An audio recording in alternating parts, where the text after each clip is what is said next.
Ever wondered how to make your own miniature purse book? Today we'll be making just that. This charming little accessory is not only a fun craft project, but it can also serve as a unique gift or a creative way to jot down quick notes. To create this DIY miniature purse book, you will need a few basic materials. First off, craft paper.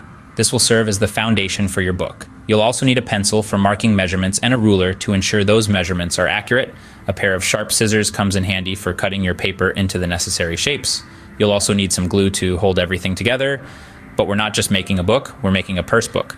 So don't forget the decorative items, stickers, glitter, or anything else you'd like to use to personalize your miniature purse book. Ensure you have all your materials ready to start this exciting DIY project. First step, we need to craft the pages of our miniature book. We're going to start with a sheet of craft paper. This is where we'll be creating the pages for our book. And remember, the beauty of this project lies in its simplicity, so don't worry if you're not an expert at crafting.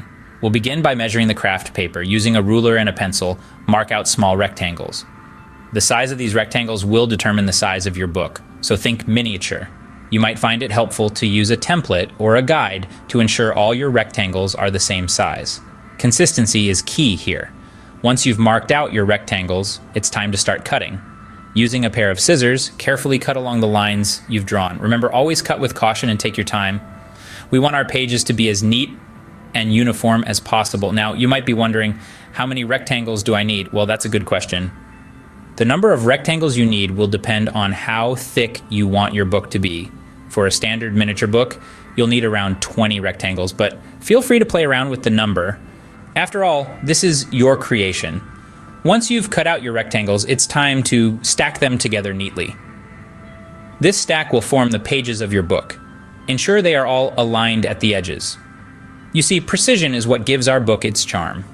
A little tip here, you can use a paper clip or a simple clamp to hold your pages together while you work on the next steps. So there you have it.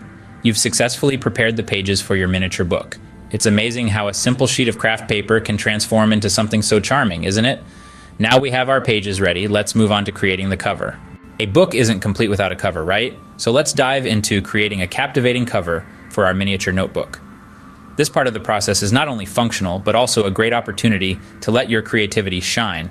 First things first, we need to measure and cut a piece of craft paper that will serve as the cover of the book.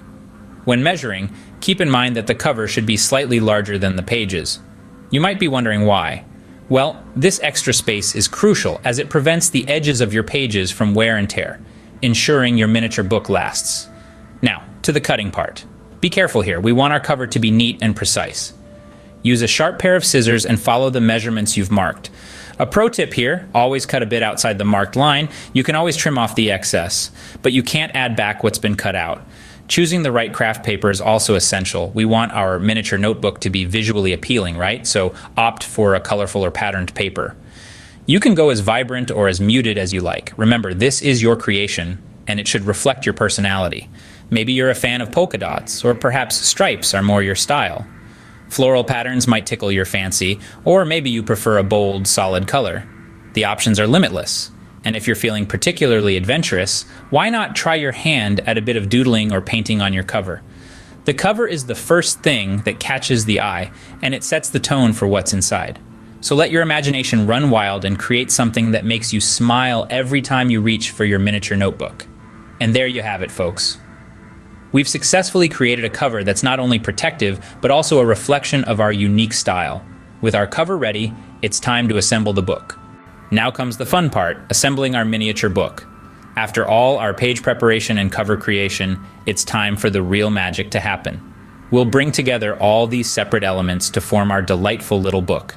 The first thing we'll do is stack our pages. Make sure they're neatly aligned, one on top of the other, just like a well-organized stack of pancakes. The neater the stack, the more professional your book will look. Now pay attention to the cover. It's not just a protective layer, but the backbone of our book. Literally. We'll place the stack of pages snugly inside the cover. Just imagine the pages as a group of friends huddling together against the cold, with the cover as their warm blanket. Trust me, the alignment is crucial here.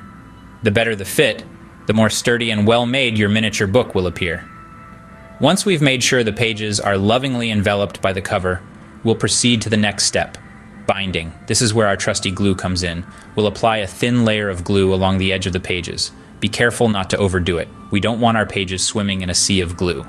A dab here and a swipe there should do the trick. Now this next step is a test of patience. We need to allow the glue to dry thoroughly. This is the foundation of our book, and we want it to be as strong as possible. If we rush this part, the pages might come loose later, and we certainly don't want that. So let's give it some time. Make yourself a cup of tea, read a chapter of your favorite book, or simply watch the glue dry. It's strangely satisfying, you'll see.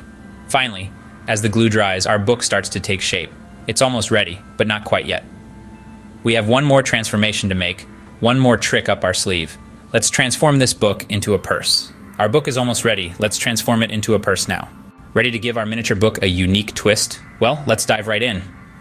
First things first, we're going to turn our book into a purse shape. To do this, we're going to fold the book in half. Now, it's not just any fold. We want to make a crease right down the middle, dividing our book into two equal halves. This crease is going to act as the bottom of our purse. Remember to be gentle with the pages. We don't want to rip them. Now, let's move on to the handle of our purse. For this, we're going to need a piece of string or ribbon. This part is where you can get really creative. You can choose a plain color or maybe pick something with a fun pattern or even some sparkle. Once you've chosen your string or ribbon, we're going to attach each end to the top of our book. This creates a loop, which will serve as the handle of our purse. The attachment can be done using some hot glue or even tape, depending on what you have on hand. All right, now that we have our basic purse shape, it's time to decorate. This is the part where you can truly make it your own. You could use stickers, glitter, or other embellishments to give your purse book that extra bit of pizzazz. You could even stick to a theme like a favorite color or character, or just go wild and stick on whatever catches your eye. Remember, there's no right or wrong way to decorate your purse book. It's all about expressing your personal style and having fun with it. So whether you're a big fan of unicorns and rainbows, or if you prefer something a bit more minimalist, the choice is entirely up to you. And there you have it, your very own miniature purse book. Now, you've got a fun and stylish accessory that's also practical. It's a great conversation starter and a perfect gift for the book lovers in your life. Enjoy your crafting journey and remember to let your creativity shine through. Isn't it amazing what you can create with just a few simple materials? Today, we've transformed craft paper into something truly unique, a miniature purse book. Let's recap our journey. We started by preparing the pages, folding and cutting them to the perfect size. Then, we moved on to creating the cover, choosing a vibrant color that caught our eye. After that, it was time for assembling the book, carefully binding the pages together and ensuring everything was aligned. And finally, the transformation, turning our book into a purse, the pièce de résistance. Remember, this is just the beginning. We encourage you to experiment with different colors, patterns, and decorations. Maybe try a polka dot cover or add some glitter to the pages. The possibilities are endless and the results always rewarding. Thank you for joining this DIY journey. Enjoy your new miniature purse book and don't forget to share your creations with us.